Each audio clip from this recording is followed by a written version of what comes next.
Cinema ఇండస్ట్రీలోకి వచ్చిన తర్వాత నా మొదటి సంవత్సరం నేను 13 సినిమాలు తీస్తే దాంట్లో 6 సినిమాలకి అప్పటి ఆర్థిక శాఖ మంత్రిగా నా క్లాస్ కొట్టి నన్ను భుజం తట్టి నన్ను సహకరించిన సపోర్ట్ చేసిన మా రోషి గారికి మరొకసారి ధన్యవాదాలు. అలాగే ఇప్పుడు 90 చిత్రం ఈ సినిమా మళ్ళీ 100 చిత్రాలు పూర్తి చేయడానికి మిగతా ప్రతి సినిమాలకు కూడా ఆయన వచ్చి నాకు బ్లెస్సింగ్స్ అందజేస్తారని, క్లాప్ కొట్టాలని నేను ఆయన అడుగుతున్నాను, రిక్వెస్ట్ చేస్తున్నాను, డిమాండ్ చేస్తున్నాను కూడా. ఎందుకంటే మాకు ఆ ఇంట్లో ఆ చదువు ఉంది కాబట్టి మా రోషి గారి చేతుల మీదుగా ఏదైతే ఇవాళ సక్సెస్ఫుల్గా ఉన్నామంటే దానికి కారణం ఆయన ఆశీస్సులే మాకు. అందువల్ల ఆయనకి మరొకసారి ధన్యవాదాలు తెలియజేస్తున్నా. అలాగే ఈరోజు ఈ కార్యక్రమానికి నన్ను ఆశీర్వదించడానికి చాలామంది ఇచ్చేశారు పెద్దలు, వాళ్ళందరూ కూడా పేరు పేరున స్వాగతం తెలియజేస్తున్నా. అలాగే ముఖ్యంగా నేను భీమవరంలో మా కంపెనీ పేరు భీమవరం టాకీస్, అంటే నేను ఉన్నది భీమవరం. ఆ భీమవరం అనే ఊరికి పేరు కావడం కోసం భీమవరం టాకీస్ అనే పేరుతో నా సంస్థను నెలకొల్పుతున్నాను. అలాగే భీమవరంలో నాకు వెన్నంటూ ఉండు, ఎప్పుడు నా కుటుంబంలో కానీ నా వ్యాపారంలో కానీ ఏ కార్యక్రమం వచ్చినా నా ముందుండి నా బ్లెస్సింగ్స్ అందజేసిన నాకు మరో గురువు శ్రీ బొన్నాడు రాంపండు గారు. ఆయన ప్రతి చిన్న విషయంలోనే కూడా నాకు వెనకాల ఉండి నన్ను నడిపించి ఈ స్టేజ్కి తీసుకురావడానికి ఆయన కూడా ఒక కార్యదర్శి. ఒక మంచి సినిమా తీస్తే ప్రేక్షకులు ఆదరిస్తారన్న నమ్మకంతో ఈ అవంతిక అనే సినిమాని నేను నిర్మించడం జరిగింది. ముఖ్యంగా ఈ చిత్రానికి దర్శకుడు శ్రీరాజ్ బళ్ళ. నేను ఏ సినిమా ఎవరికి ఇచ్చినా అది హిట్ ఫ్లాపులతో సంబంధం లేదు. ఆ హిట్ ఫ్లాపులు కూడా దర్శకుడు అకౌంట్ వేయను. ఎందుకంటే అతను దర్శకుడిని కోరేది మనం ఇచ్చిన బడ్జెట్లో అనుకున్న టైంలో సినిమాని చక్కగా తీర్చిదిద్దిన అతని బాధ్యత.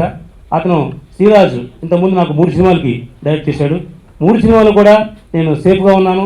నాకు ఎంతో ప్రాఫిట్ వచ్చిన సినిమా, అతను కూడా పేరు వచ్చిన సినిమా. ఇక మొదటి సినిమా 10 అతను తీసిన డైరెక్షన్ చేసిన మొదటి సినిమా అది. అలాగే రెండో సినిమా ఎఫ్ఐఆర్ అనే సినిమా చేశారు. ఎఫ్ఐఆర్ అనే సినిమా చూసి రామ్ గోపాలం గారు లాంటి ఆయన పిలిచి ఆ సినిమా మొత్తం చూసి చాలా బాగుందని శ్రీరాజుని అభినందించి ఆ సినిమాని తెలుగు, తమిళ్, మలయాళం, హిందీ 4 లాంగ్వేజ్లో చేశాం. అంటే ఒక చిన్న సినిమాని 4 లాంగ్వేజ్కి వెళ్ళింది అంటే కాన్సెప్టే ఒక గొప్పతనం. అది ఆ కాన్సెప్ట్ని శ్రీరాజు బాగా హ్యాండిల్ చేశాడు. ఆ తర్వాత శ్రీరాజుకి మళ్ళీ ఒక కథ పట్టుకొచ్చి ఈ ట్రిప్ మనం ఇలాగ కామెడీ హర్రర్ సినిమా చేద్దాం సార్ అంటే అతనికి నేను ప్రోత్సహించాను. అతనికి ఈ సినిమా 42 రోజులు షూటింగ్ చేశాడు. నేను ఏ రోజు కూడా అతని షూటింగ్ వెళ్ళా. ఎందుకంటే అతని కాన్సెప్ట్ అతను తెలుసు, అతని బాధ్యత తెలుసు అతనికి. అతనిటప్పుడు మనం వెళ్ళి అతను డిస్టర్బ్ చేయకూడదు తెలిసింది. అతనికి ఏం కావాలో అతనికి ఎన్ని ఏర్పాటు చేసి సమకూర్చి నేను ఆయనకు చెప్పాను. దానికి అతను చాలా న్యాయం చేశాడు. ఇప్పుడు ట్రైలర్ చూశారు మీరు. ఆ ట్రైలర్లో ప్రతి ఫ్రేమ్ ఎంత అందంగా ఉందో, ఎంత కష్టపడి తీశాడో తెలుస్తుంది. అలాగే ఈ సినిమా ఇంత బాగా తీయడానికి శ్రీరాజ్ వల్ల ఒక్కటి గొప్పతనమే కాదు, అతను సహకరించి టీం అందరూ కూడా ఉన్నారు. ఒక కర్ణా గారు ఉన్నారు కెమెరామెన్. ఆ కెమెరామెన్ కర్ణా గారు చాలా పెద్ద కెమెరామెన్, చోటగా నాయుడు దగ్గర పనిచేశారు. ఆయన చాలా సినిమాలు వచ్చేసారు. ఆయన సార్ నేను మంచి సినిమాకి నా పేరు వేసుకుని ఒక మంచి సినిమా రిలీజ్ అయితే నాకు ఆనందం సార్ అని చెప్పేసి అతను రెమ్యునేషన్తో సంబంధం లేకుండా శ్రీరాజ్ గురించి, భీమవరం టాకీస్ బ్యాండ్ గురించి, నా గురించి సినిమాని చాలా కష్టపడి సినిమా తీశాడు. చాలా బాగా తీశాడు, చాలా అద్భుతంగా తీశాడు ఆయన. అలాగే ప్రతి టెక్నీషియన్ ఒక మ్యూజిక్ డైరెక్టర్ అనండి, ఆ తమ్ముడు రవి అని అతన్ని ఈ సినిమాకి మ్యూజిక్ డైరెక్టర్గా పరిచయం చేస్తున్నాం. అలాగే మా ప్రత్యోధన్ అని మా భీమవరం టాకీస్కి పర్మనెంట్ మ్యూజిక్ డైరెక్టర్ మా అర్జున్ గారు, వాళ్ళ అబ్బాయి ప్రత్యోధన్ ఈ సినిమాకి చక్కటి రీ రికార్డింగ్ కూడా సమకూరుతున్నారు. అలాగే ప్రతి టెక్నీషియను, ప్రతి ఆర్టిస్టు కూడా ఈ సినిమా నాది అనుకుని పనిచేయడం బట్టే ఈ సినిమాని నేను రీజనబుల్ బడ్జెట్లో జాగ్రత్తగా సినిమా తీసాం. సినిమా రిలీజ్ అయ్యి ప్రేక్షకులందరికీ కూడా మంచి రెస్పాన్స్ వస్తుందని నాకు నమ్మకం ఉంది. ఈ సినిమా ట్రైలర్ చూసిన ప్రతి వాళ్ళు కూడా చాలా బాగా ఉంది, చాలా బాగుందని స్పందించారు. ఎంత స్టైల్ అయినా, ఎంత పెద్ద అయినా, వయసు అయినా నేను అడిగిన వెంటనే తప్పనిసరిగా వస్తాను, నేను కృషి చేయడం వస్తానని చెప్పి అని విష్ చేయడానికి వచ్చినందుకు అని మరొకసారి పాదాభావం తెలియజేస్తూ, నాకు సినిమా ఇండస్ట్రీ గురించి నేను తెలియదనే చెప్పాలి, లోతుపాతులు కాదు. కానీ వయసులో పెద్దవాడిని కాబట్టి అప్పుడప్పుడు పిలుస్తూ ఉంటారు. వచ్చినప్పుడు 2 ఆశీర్వచనాలు చెప్పి ఈ ఫిలిం బాగా ప్రజాకర్షణగా వెళ్ళాలి, ఈ ప్రొడ్యూసర్స్కి వీళ్ళందరికీ కూడా మరొక ఫిలిం తీసే శక్తిని ఇవ్వాలి అని కోరి వెళుతూ ఉంటాను. ఈరోజు కూడా అలా వచ్చిన వాడిని. టెక్నీషియన్స్ అందరూ కూడా యంగ్స్టర్స్,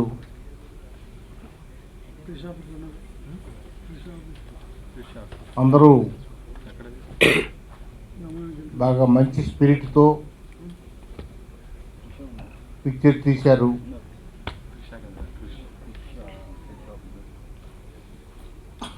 రామ సత్యనారాయణ 90 ఫిల్ములు తీసి 100వ ఫిల్మ్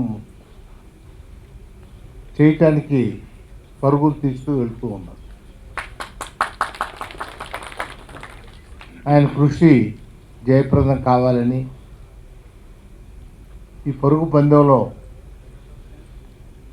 వెనక్కి తిరిగి చూడకుండా నంబర్ 1గా రావాలి అని అన్ని శుభాలు కలగాలని మనసారా కోరుకుంటూ సెలవు తీసుకున్నాం.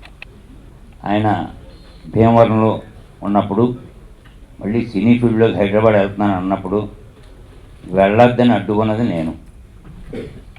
ఎందుకంటే చాలా ఇబ్బందులు ఉంటాయి, కష్టాలు ఉంటాయి. సాఫ్ట్గా వెళ్ళే వ్యాపారంలో ఉండాలి, కానీ మనకు ఆ ఒడిదుడుకులు మనకెందుకండి అని చాలా చాలా సివియర్గా అడ్డపడ్డాను. గొప్పవాళ్ళు ఎవరన్నా ఇంకా గొప్పగా తీస్తారేమో కానీ తెలుగులో ఇది one of the best picture అనిపిస్తుంది. ఈ సినిమా విషయానికి వస్తే నేను పడిన కష్టం సగం అయితే మిగిలిన నా టెక్నీషియన్స్ పడింది సగం అవుతుంది. అందులో మెజారిటీ పార్ట్ వాళ్ళే ఉంటుంది. పేరు పేరు చెప్పలేకపోయినా మొత్తం అందరూ ఈ సినిమా కోసం కష్టపడిన ప్రతి ఆర్టిస్ట్కి అలాగే ప్రతి టెక్నీషియన్కి నేను మనస్ఫూర్తిగా నేను థ్యాంక్స్ చెప్తున్నాను. పేరు పేరున వాళ్ళకి లైఫ్లో నేను వాళ్ళకి కూడా బాగా ఉంటాను. ఎందుకంటే ఈ స్టేజ్లో నాకు సహాయం చేసిన వాళ్ళు మెదడికి మర్చిపోయిన లైఫ్లో అందరికీ థ్యాంక్స్ చెప్తూ, అలాగే నన్ను ఆశీర్వదించవలసిన మీడియా వారికి అలాగే పెద్దలకు మిగిలిన మిత్రులందరికీ కూడా థ్యాంక్స్ చెప్తూ ఈ సినిమా తప్పకుండా విజయం సాధిస్తుందని నమ్మకంతో నేను ముందుకెళ్తున్నాను. 400 సినిమాలు కనెక్ట్ చేశాను, 10 ఇండస్ట్రీలో ఉన్నాను. కానీ ఇలాంటి కనెక్ట్ మాత్రం నేను ఎక్కడ చూడాలి. 900 సినిమాలు తీయటం, 90 సినిమాలు తీయటం గొప్పది కాదు సార్. 90 సినిమాల్లో ఉన్న టెక్నీషియన్స్కి ఆర్టిస్టులకి పైసా ఎగ్గొట్టకుండా తీయడం చాలా గొప్పది. ఎందుకంటే మా రామ్ సత్యనారాయణ గారిని నేను ఫస్ట్ 4 సినిమాలు హీరో చేశాను. చాలా మంచి సినిమాలు, నా పేరు వచ్చింది. పొలంలో పెట్టి డబ్బులు ఇచ్చిన వ్యక్తి నేను. ఆ రోజు నుంచి అని నాకు సినిమా ఇండస్ట్రీలో రామాయణ గారు అంటే చాలా ఇష్టం. ఆ సురేష్ వర్క్స్లో చాలా చేశాను. అమ్మ మీరు కూడా చాలా సినిమాలు చేస్తుంటారు. ఆయనతో చాలా చక్కగా మార్నింగ్ 7 గంటల కంటే 6:30 వచ్చి ఆయనే ట్రాలీకి వస్తాడు. ప్రతిదీ ఆయనే చూసుకుంటాడు. మళ్ళీ ఆ లక్ష్యాలు సురేష్ బాబుకి వచ్చిన షూటింగ్ చేస్తున్నాను అదే ప్రొడక్షన్లో. సురేష్ బాబుకి సేమ్ రామాయణ గారి లక్షణాలు అలాగే వచ్చినాయి. మరి మా ఊర్లో దేవాలయంలో మీ మహానుభావుడికి ఎలా వచ్చిన లక్ష్యాలు తెలియదు. 6 గంటల షూటింగ్ 5 గంటలుగా ఉంటాడు అక్కడ. చక్కగా అందరికీ దగ్గరుండి టిఫిన్ పెడతాడు. ఎంత బాగా చూసుకుంటాడో టెక్నీషియన్ని. రామ్ సత్యనారాయణ గారితో నేను ఒక 5 సినిమాల వరకు యాక్ట్ చేయడం జరిగింది. చాలా మంచి ప్రొడ్యూసర్. అంటే ఆయనతో చేయడం చాలా కంఫర్ట్గా ఉంటుంది. తను చేసే ప్రతి మూవీ ఒక మంచి కాన్సెప్ట్ అండ్ డిఫరెంట్ కాన్సెప్ట్తో చేస్తాడు. అలాగే ఇది కూడా డిఫరెంట్ కాన్సెప్ట్ చూస్ చేసుకున్నాడు. అండ్ కన్ఫర్మ్ ఇది పెద్ద హిట్ అవుతుంది.